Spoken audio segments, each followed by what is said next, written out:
Salut à tous, c'est Revan et aujourd'hui on se retrouve pour une nouvelle vidéo avec du très lourd aujourd'hui, puisque nous allons revenir sur un coureur qui déchaîne les passions.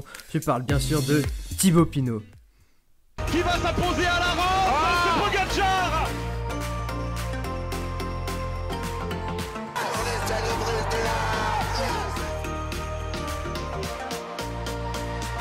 Julien Alaphilippe, champion du monde. Né le 29 mai 1990 et issu d'une famille de cyclistes, Thibaut se passionne donc logiquement pour le vélo.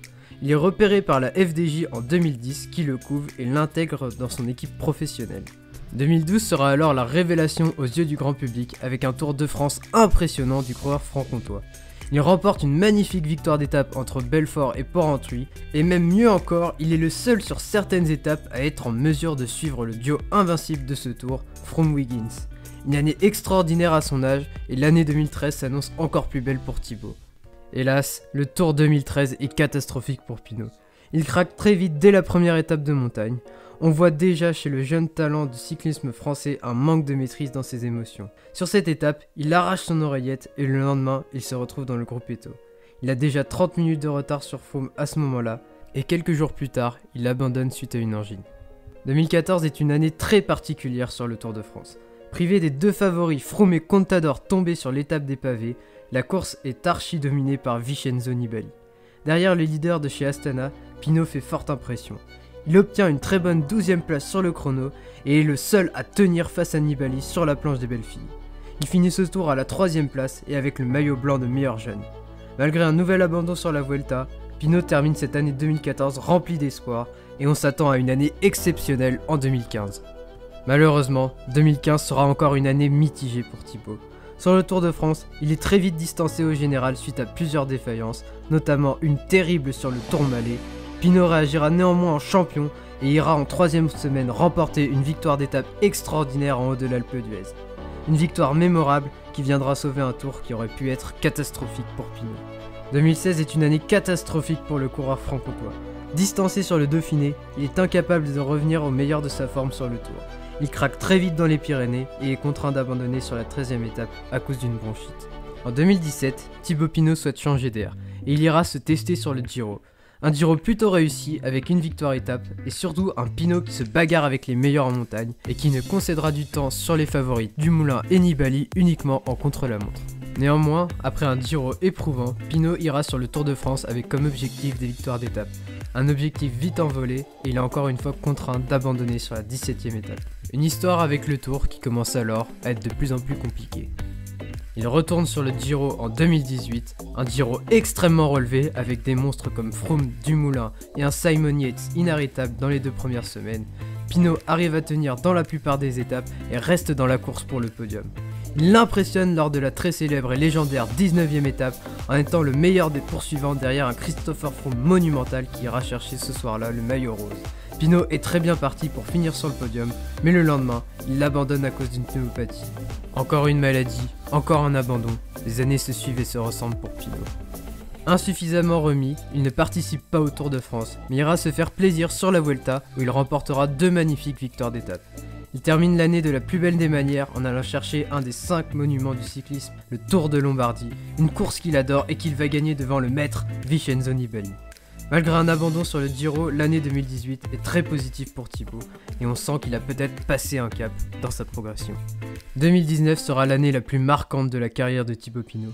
Une année entièrement tournée vers le Tour de France, avec cette année un parcours qui lui convient parfaitement et un tour sur lequel il nous doit une revanche. Encore une fois, c'est les montagnes russes avec Pinot. Après nous avoir régalé sur la planche et lors de l'échappée mémorable aux côtés de Julien Alaphilippe à Saint-Étienne, il perd plus d'1 minute 40 sur les favoris quelques jours plus tard à cause d'un coup de bordure. Après un très bon chrono à Pau, Pinot va réagir de la plus belle des façons en allant chercher une victoire d'étape légendaire en haut du Tourmalet. Il revient dans la course et le lendemain, au Prat d'Albi, il frappe un très grand coup en distançant tous les favoris et en s'imposant littéralement comme le coureur le plus fort de ce tour. Malheureusement, quelques jours plus tard, diminué par une blessure musculaire, il est incapable de suivre Egan Bernal dans le galibier. Le lendemain, c'est la catastrophe. Lors de l'avant-dernière étape de montagne, Pinot est très vite distancé. Il souffre de sa blessure, il est en larmes aux côtés de la voiture médicale et est contraint d'abandonner. Une véritable désillusion pour Pinot et pour tout le public français, car comme il le dit lui-même, il avait les jambes pour aller chercher la victoire finale. Une blessure terrible donc, mais dont on se demande vraiment comment elle a pu arriver. Néanmoins, comme on le voit dans le reportage réalisé par France TV, Pinot reste motivé comme jamais et souhaite revenir chercher sa victoire sur le Tour en 2020. Tout avait pourtant bien débuté en 2020, puisque Thibaut Pinot avait réalisé un très bon Dauphiné qu'il avait alors terminé à la 2e place. Mais encore une fois, lors de la dernière étape, après l'abandon de Roglic, lorsqu'il est devenu le favori numéro 1 de la course, on l'a senti très nerveux et à 2 doigts de craquer. Le Tour débute et c'est le drame. Dans des conditions dantesques à Nice, le leader de la FDJ chute à 3 km de l'arrivée. Il est touché au dos et après avoir réussi à tenir la première semaine, il lâche complètement lors de la première étape de montagne. Les rêves de général s'envolent encore une fois. Thibaut décide néanmoins de terminer le Tour de France, encouragé par un public français qui lui redonne de la joie et de l'amour, ce qui l'a réellement marqué. À la fin du Tour, il dit qu'il ne veut pas s'arrêter là et qu'il reviendra l'année prochaine, car il ne peut pas y avoir de plus belle course à jouer que le Tour de France. Cependant, les mois passent. L'annonce du tracé de Tour de France 2021, un tour taillé pour les gros rouleurs, lui a mis du plomb dans l'aile. Il décide alors de renoncer au Tour et de se concentrer sur une course qu'il affectionne particulièrement, le Giro. L'horloge tourne et au départ de la saison 2021, on voit un Pinot très inquiétant et dont on nous dit que sa blessure au dos ne s'est toujours pas remise. Une blessure obscure, quasi inexplicable dont personne ne connaît réellement la gravité. Finalement, il renonce au Giro et sa saison 2021 semble déjà plus que compromise. Et si l'on essayait maintenant de faire un bilan objectif sur Thibaut Pinot. Thibaut Pinot est un coureur unique et attachant, c'est l'un des derniers romantiques.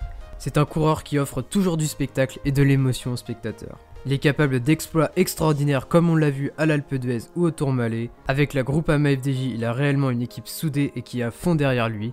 C'est un coureur qui a la morphologie et toutes les caractéristiques pour gagner un grand tour, puisqu'il est très bon grimpeur et assez bon en chrono.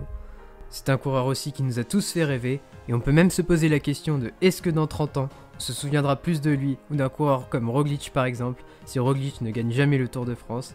Et enfin, c'est un coureur qui est capable de véritables exploits et de victoires d'étapes mythiques comme on l'a vu au Tourmalet, à l'Alpe d'Huez ou encore sur le Tour de Lombardie. Néanmoins maintenant, du côté des points négatifs, on a une évolution jamais linéaire et toujours en dents de scie. Thibaut passe de magnifique à catastrophique, puis remagnifique et encore catastrophique. On a aussi une équipe, la Groupama FDJ, qui ne se remet peut-être pas assez en question. Quand on voit le management de Marc Madiot à la FDJ par rapport à un Dave Braceford à la Sky à l'époque. Et donc on peut se demander vraiment si son équipe l'a réellement poussé à se surpasser. Le reportage aussi qu'on a vu sur France 2 en 2019, est-ce qu'on voit ça dans les autres grandes équipes? Mais on a aussi les chiffres qui sont très durs pour Thibaut Pinot, puisqu'il n'y a aucun podium sur un grand tour depuis 2014. Il n'a jamais porté le maillot de leader sur un grand tour, alors imaginez la pression. Et on en est à plus de 50% d'abandon sur les grands tours, et pas des abandons où juste il a un coup de moins bien, mais vraiment des abandons où il craque complètement.